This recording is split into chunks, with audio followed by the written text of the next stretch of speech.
Welcome back, Crammers, to question 15. Show that 4 2 over 3 divided by 1 5 over 6 is equal to 2 6 over 11. Firstly, we can change this from mixed fractions to improper fractions. So 4 times 3 gives us 12. We add that with the numerator, so that's 2. So 2 over the original denominator, which is 3, divided by 1 times 6 is 6. 6 plus 5 is 11, divided by 6 is equal to 6 over 11.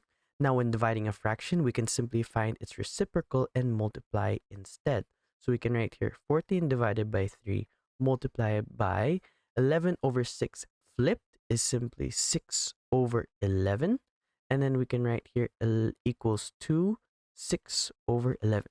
Now, between 3 and 6, the highest common factor is 3. So 3 divided by 3 is 1, and 6 divided by 3 is 2.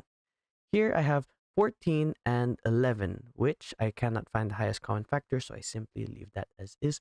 14 times 2 is 28, and 1 times 11 is 11. This is equal to 2, 6 over 11.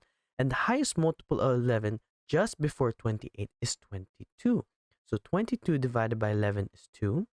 28 minus 11 is... 28 minus 22 is 6, divided by the same denominator, so 2, 6 over 11. And that's our final answer. Thanks for watching. Cram, then scram.